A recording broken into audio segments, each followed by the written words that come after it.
All right, let's jump right in. If you're managing a facility or maybe just stepping into a new operations role, dealing with government regulations can feel a bit like, well, drowning in alphabet soup. Today, we're cutting through all that legal jargon. We're going to break down federal chemical reporting rules, specifically the community right to know regulations, so you can confidently handle your compliance without the headache. Think about this for just a second. If an emergency went down at your building tonight, like say a fire breaks out or there's a nasty chemical spill, do the local firefighters know exactly what they're walking into before they kick down the front door?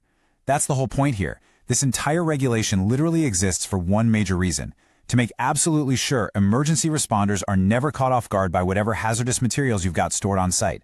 It's about giving them the heads up they need to keep you and themselves safe. To get you completely up to speed, we're looking at 6 key things today. Why chemical reporting matters, who actually needs to comply, the exemptions and threshold limits, safety data and inventories, who exactly receives your reports, and finally, deadlines and takeaways. So, Section 1, Why Chemical Reporting Matters. It all boils down to this core idea of the community right to know. Basically, it's the ethical and legal principle that neighborhoods and first responders have a fundamental right to know exactly what hazardous chemicals are sitting next door. Why? So they can safely plan for worst-case scenarios. Honestly, looking at it this way brilliantly illustrates why compliance isn't just about tedious, box-checking paperwork. It's entirely about fulfilling a civic duty. You're giving the community the vital data they literally need to do their jobs and protect people. Moving right along to Section 2, who needs to comply? The rule of thumb here is actually heavily tied to standard, everyday workplace safety. Basically, if federal workplace safety standards, like OSHA, require your facility to keep safety data sheets on hand for the materials you use, well, you've officially crossed that first reporting checkpoint. Think of it this way. If a chemical is nasty enough that your own employees need a formal manual just to handle it safely, it's definitely hazardous enough that the surrounding community needs a heads up about it too. Okay, Section 3, Exemptions and Threshold Limits. Now don't panic. The government does not want an inventory of the aspirin in your desk drawer or the hand soap in the bathroom. There are carve-outs. Exemptions generally include things like FDA-regulated food and cosmetics, typical household consumer products as long as they're used normally, solid materials trapped safely inside manufactured items, chemicals strictly supervised in medical or research labs, and your routine agricultural fertilizers. Bottom line, if you're just storing regular office supplies, you definitely get a pass. But if your chemical isn't exempt, we have to look at the weight. For your standard hazards, reporting kicks in the moment you have 10,000 pounds on site. But listen closely to this part. For exceptionally dangerous, extreme hazard substances, that limit plummets all the way down to just 500 pounds. Oh, and there are specific carve-outs for retail gas stations too, which get much higher thresholds, like 75,000 gallons for gas and 100,000 gallons for diesel. So, the takeaway? Know exactly what chemicals you have and weigh them accurately. All right, Section 4, Safety Data and Inventories. When it comes to actually reporting your inventory, you generally have 2 main formats, Tier 1 and Tier 2. Tier 1 is your broad 30,000-foot view. It groups things into general hazard categories and gives a rough guess of where they are in your building. Tier 2, that's the deep dive. It's a highly detailed chemical-by-chemical breakdown listing specific quantities, exact storage conditions, and the precise spot in the building where they live.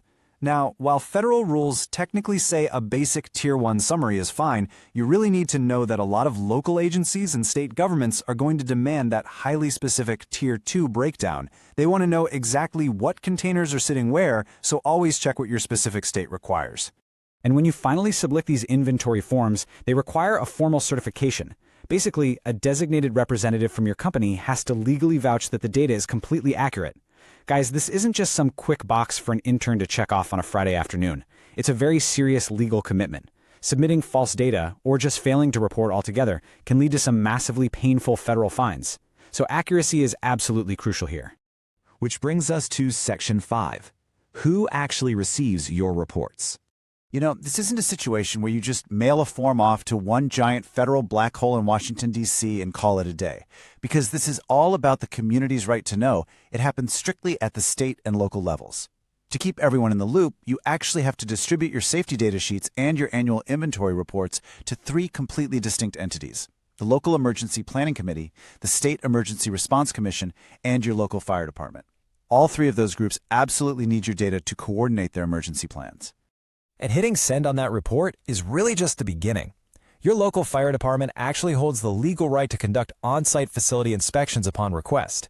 This means you must always be ready to physically walk the local fire chief through your storage areas to prove that your paperwork matches your reality. If it doesn't, you risk being hit with some pretty serious safety violations. Finally, Section 6, Deadlines and Final Takeaways. March 1st. Go ahead and circle this massive date on your calendar right now. Your chemical inventory reports for the previous calendar year are due by March 1st, absolutely without exception. Trust me, if you wait until the last week of February to start figuring out what random chemicals are hiding in the back of your warehouse, you are going to be incredibly stressed out. So, let's look at how this all comes together. If you just follow this simple 4-step routine every single year, you'll be golden. First, audit your chemical inventory. Get in there and see what you have. Second, cross-check those quantities against the specific weight thresholds we just talked about. Third, make sure you've distributed your safety data sheets to the proper local and state agencies. And fourth, file that annual inventory report by March 1st. Sticking to this rhythm ensures your facility stays perfectly compliant and, more importantly, your community stays safe. Which brings us to our final question for you today. Now that you understand the rules and exactly why they matter, is your facility's chemical inventory actually ready to pass a surprise fire department inspection before the next March 1st deadline? I'll leave you to chew on that, and I strongly encourage you to go check those supply closets today. Thanks so much for joining us for this guide, and we'll catch you next time. If you found this helpful or want to stay updated when this regulation changes, subscribe and support the channel. And if you need the full technical details on this CFR, click the link in the description below. See you next time.